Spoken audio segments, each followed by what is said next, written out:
Olá pessoal, tudo bem? Para quem não me conhece, eu sou Carla Fernanda, psicóloga infantil e familiar, mãe da Beatrice. Esse vídeo de hoje é para a gente responder algumas perguntas trazidas por mães que querem saber como lidar com as birras. Nome que damos àqueles momentos que os nossos pequenos anjinhos passam a dizer não, a se jogar no chão ou ficarem frustrados com algo. Primeiro, se formos rotular todos esses comportamentos da criança como birra, não nos ajuda em muita coisa. Claro que a gente fala de birra para resumir um conjunto de comportamentos que consideramos inadequados, mas precisamos mais do que rotular, é saber os motivos desses comportamentos. Por isso, eu quero começar falando sobre a formação das emoções das crianças. Elas tendem a expressar tudo de forma muito, digamos, concreta. Suas risadas são contagiantes, eles se jogam para conseguir algo que querem, choram, gritam, correm com aquele sorriso na nossa direção e assim, em ações muito intensas, eles vão se manifestando ou manifestando o que sentem. Mas todas as crianças desenvolvem suas emoções e sentimentos da mesma forma?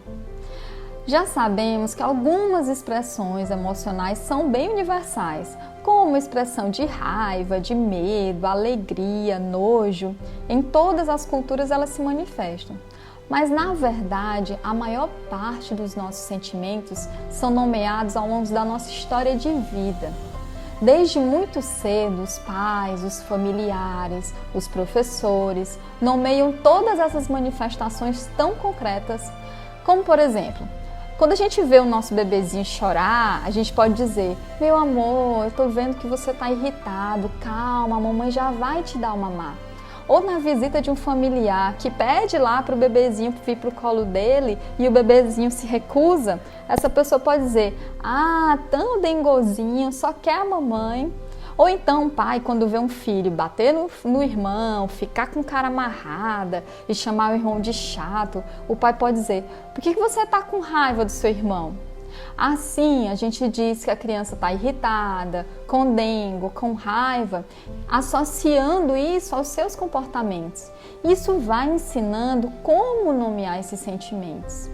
E dependendo da família, até a mesma situação pode ser chamada de frustração, em outra família pode ser chamada de birra, de amor, de raiva. Por isso dizemos que as emoções são tão subjetivas a cada um, porque nossas experiências com quem nos ensina sobre esses sentimentos são diferentes. E onde é que eu quero chegar com tudo isso, né? Que é muito, mas muito importante mesmo, ao nomear qualquer sentimento da criança, qualquer coisa que ela esteja sentindo, a gente precisa antes conhecer o contexto em que ela está inserida. Isso pode fazer a diferença em como a gente reage e como a gente nomeia esses sentimentos. Muitas vezes, no intuito até de resolver o problema, a gente tende a dar uma explicação apressada, antes de entender o que aconteceu.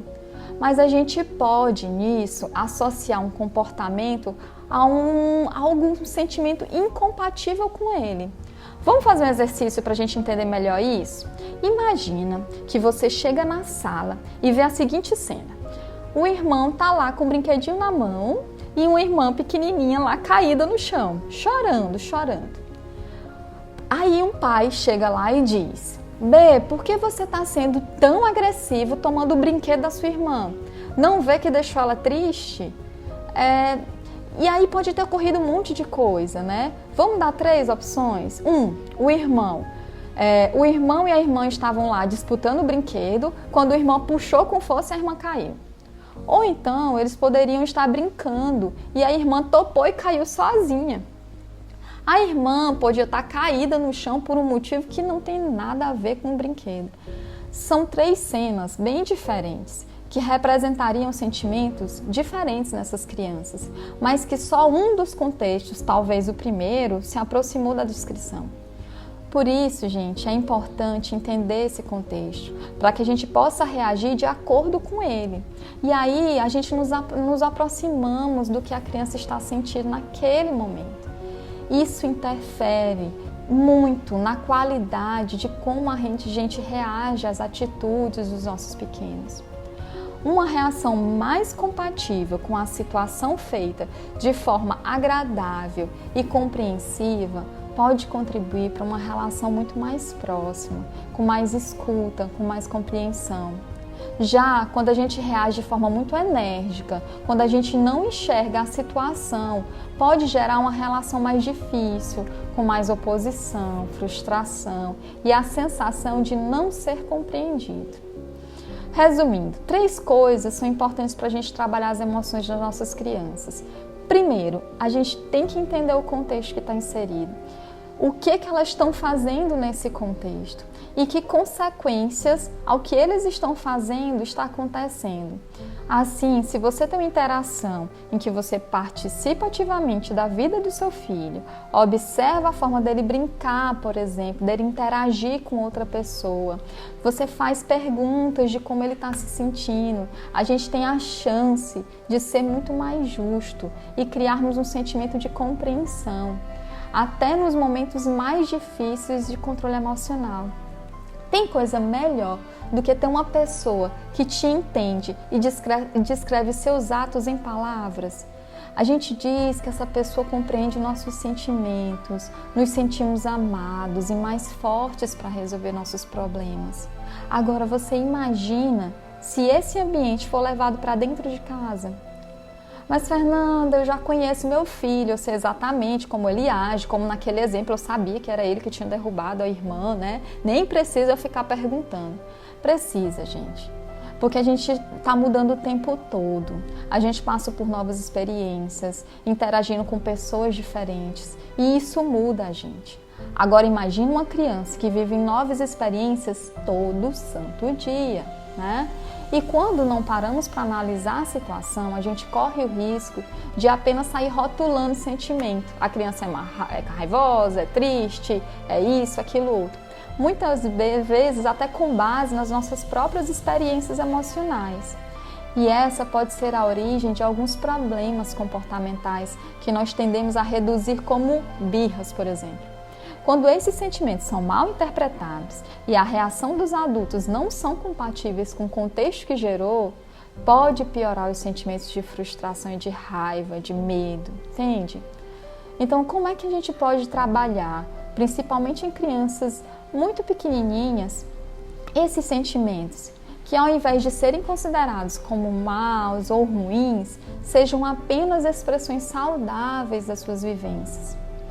Bem, então eu fiz essa introdução toda para a gente trazer algumas perguntas que têm a ver com essas expressões de sentimentos de raiva, de frustração, birras, né, que a gente fala, né, como birras, e dividir aqui essas perguntas que essas mães trouxeram, mas que elas se complementam em 3 tópicos, né? Então vamos para o primeiro. A gente fez o primeiro tópico chamado de Terrible Two, né, os terríveis 2 anos. Esses terríveis 2 anos existe? É mito ou ele é fato? Né? Então a gente colocou 4 perguntinhas aqui que tem a ver com isso. Como fazemos para lidar com os terríveis 2 anos, Fernanda? Vai passar? Porque ver ela se irritando com tudo é muito difícil. Existe os terríveis 1 ano, porque aqui chegou antes dos 2 anos. Como lidar com as crianças de 1 ano que já faz birra, Nanda? Fê, parece que meu filho é outra criança depois dos 2 anos. Dá trabalho para tomar banho, comer, fazer tarefas, se calçar, dormir e diz não para tudo. Os terríveis 2 anos, que pode ser com 1 ou com 3 ou mais, na verdade é a demonstração da criança de que ela precisa ter autonomia.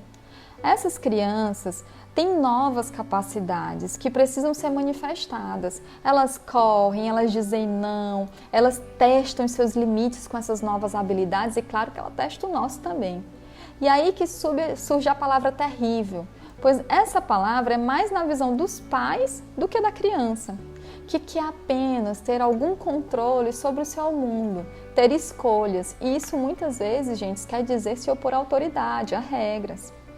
Então vamos tentar encarar um pouquinho esse momento mais como um desenvolvimento saudável, em busca da independência, e não só como teimosia, como terríveis 2 anos, coisas ruins associadas.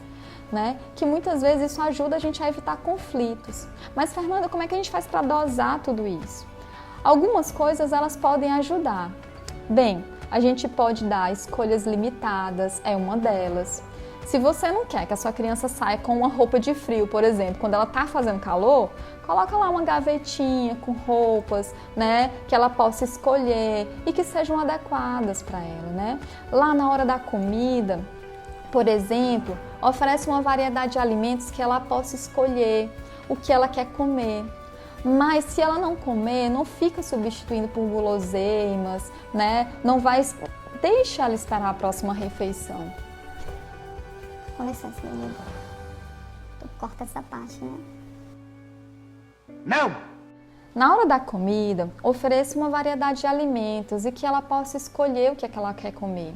Mas não substitua, caso ela não coma, nenhum dos alimentos por guloseimas ou trate ela de forma ruim.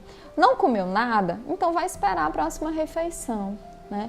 Precisa fazer a tarefa, mas ela quer brincar? Faz um combinado de que ela pode brincar mais um pouquinho, mas depois tem a tarefa. Mantenha a sua palavra, mas com tranquilidade, pois aí ela tem a escolha e pode diminuir a frustração quando precisar ter que seguir essa regra. Claro que isso não vai funcionar sempre, nem para todas as crianças, e isso tem a ver com a criação ou com o temperamento delas. A gente já sabe em alguns estudos que existem crianças mais fáceis de lidar com relação ao temperamento, com relação às questões biológicas, como se alimentar, dormir tranquilo. A gente chama isso de crianças fáceis, por exemplo, né? Denominaram nesses estudos de crianças fáceis. Elas tendem a aceitar novas experiências. E tem também aquelas crianças que elas não se adequam, nem crianças fáceis, nem difíceis. Isso depende muito da situação, né? Crianças também, tem crianças no meio termo, nem que são difíceis, nem que são fáceis, mas que muitas vezes elas hesitam para aceitar novas experiências. Pode falar. Volta de novo, né? Pode deixar. Bem, para de novo, Danilo. Mais um pouquinho. Para. Se exigimos de uma criança muito ativa que ela fique muito tempo quieta, ou uma criança que estranha mudanças, passe por elas constantemente, mudança familiar ou da casa, enfim, aí é onde gera muita tensão. Até porque muitas crianças nem se encaixam nesses rótulos e podem variar de comportamento de acordo com a situação. Então, o mais importante do que a gente rotular de temperamento, que ela nasceu assim, é a relação de como esse ambiente reage a cada criança. Ou seja, como é que a gente está respondendo às demandas dos nossos pequenos. O problema é que muitas vezes essas manifestações podem ficar tão enérgicas que podem gerar comportamentos como bater, agredir, gritar, chorar, que afligem muitos pais. Então vamos falar um pouquinho então sobre raiva e frustração, que seria o nosso segundo tópico, né? Então vieram algumas perguntas nesse sentido. Tia Danila. E a gente vai ler agora para vocês, tá? Bem, algumas perguntas que vieram nesse sentido de raiva e frustração ela disse: meu filho tem 1 ano e 9 meses e agora passou a bater. Já segurei a mão, já briguei, mas só piora. Tô tentando conversar agora, mas não tá funcionando. A minha aprendeu a bater em todo mundo, mas principalmente em mim e no irmão. Não posso deixar ela chegar perto, que já é uma briga. Tá difícil lidar. Existe manha ou choro sem lágrimas e sem motivos? Quer dizer alguma coisa? Vamos falar um pouco então de frustração, porque são nessas situações que aparecem os comportamentos agressivos, né? Que a gente chama de agressivo, né? Que eu não gosto nem muito de denominar assim.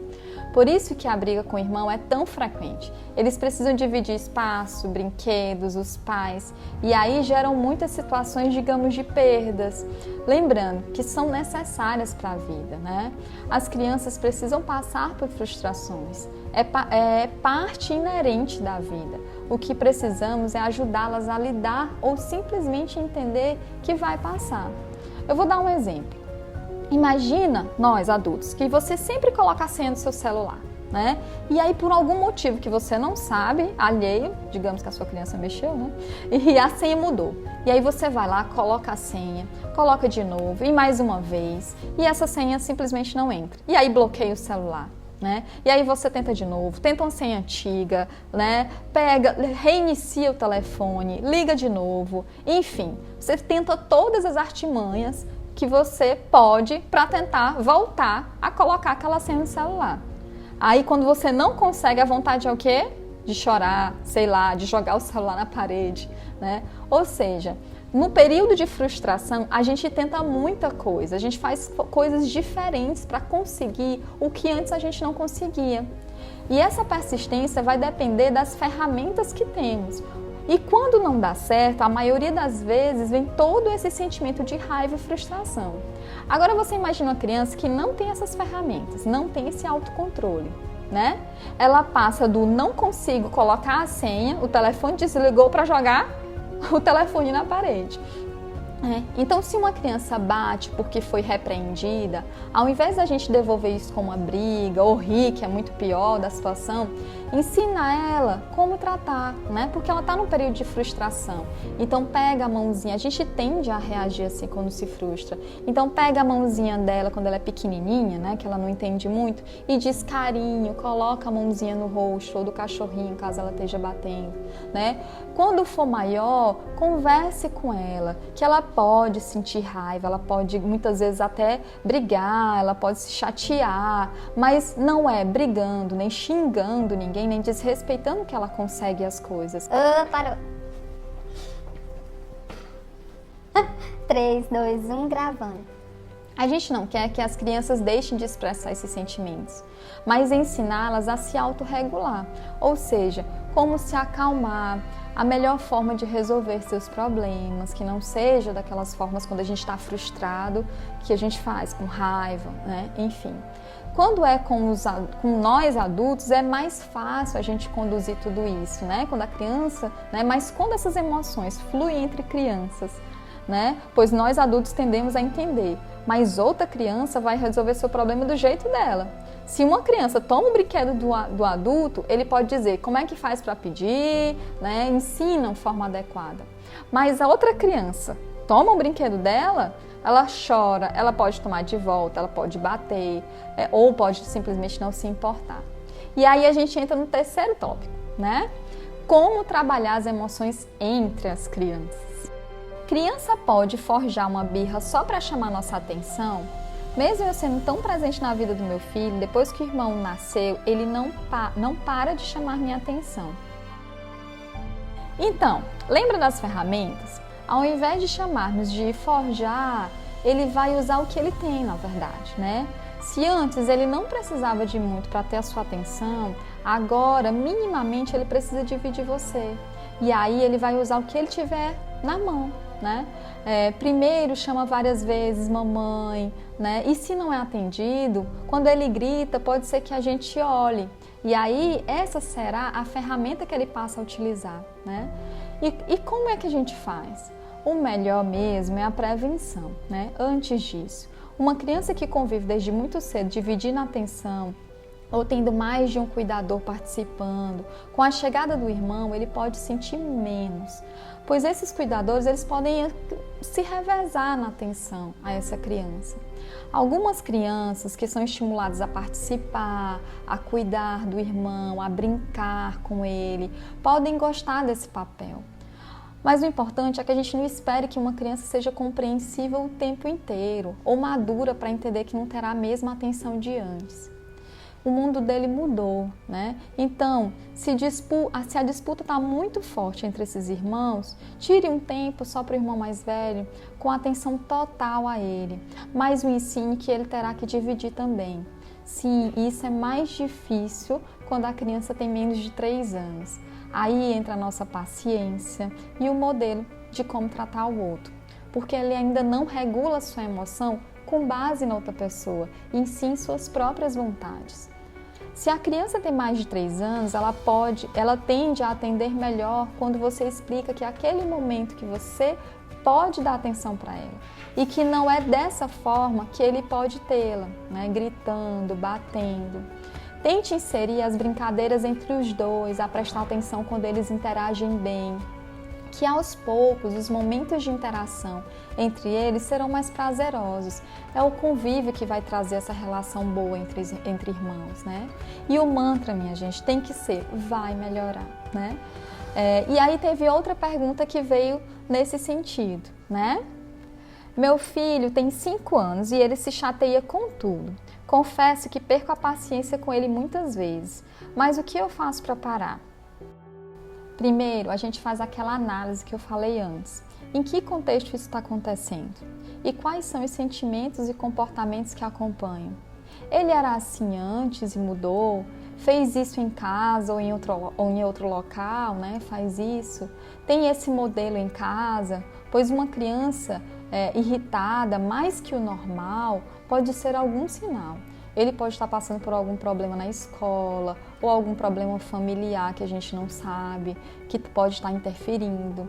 E tendemos a apresentar nossas frustrações em quem está mais próximo da gente. Então, muitas vezes, ele pode falar isso mais para você do que para qualquer outra pessoa. Entende? Então, é um importante sinal para a gente saber o que está acontecendo. Observar um pouquinho mais. Vamos para outra pergunta? Doutora Fernanda, eu sei que crianças pequenas não sabem dividir. Até quando eu espero para poder cobrar que ele divida? O melhor é expor a criança a esses momentos de divisão, não esperando que ela saiba dividir. Vai ter choro, vai ter frustração, mas em algum momento o brincar junto será mais prazeroso e a divisão vai acontecer naturalmente, pois isso pode fazer com que ele ganhe um parceiro de diversão, por exemplo. Até porque brincar de corda a 2 é bem melhor, né? Então, é importante a gente não forçar, como tirar um brinquedo na mão de uma criança e dar para outra, por exemplo, né? Tipo, o filho vai a um parquinho com seu brinquedo preferido. Antes, pergunte, eu sei que você gosta muito do seu brinquedo. Você, quando for para o parquinho, quer dividir? Se ele diz que não vai dividir, fala que tudo bem, mas ele levar para o parquinho pode fazer alguma criança querer e ele pode dizer que não quer dividir, mas não precisa ficar com raiva. Isso não é ser egoísta, é preservar sua vontade. A gente não tem que dividir tudo. Mas se ele está em um parquinho, no qual os brinquedos, ou na escola, né, os brinquedos são de uso comum, explique que ele vai precisar dividir depois que ele terminar de brincar. Essa é uma oportunidade de explicar as vantagens de dividir para outra criança, pois o brinquedo é de todos.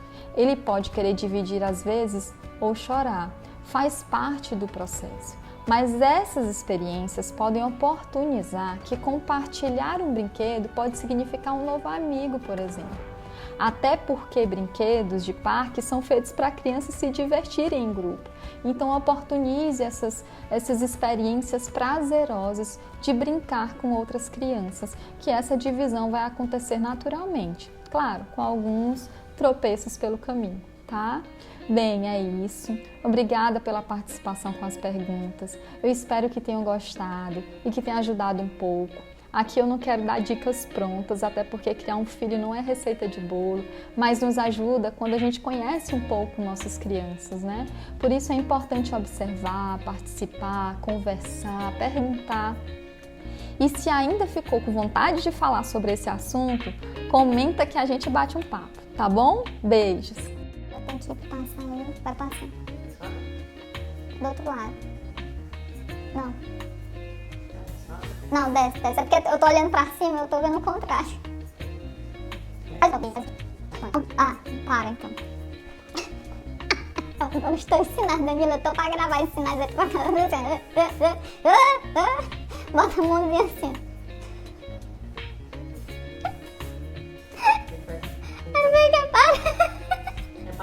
Para! Corta isso, Danilo.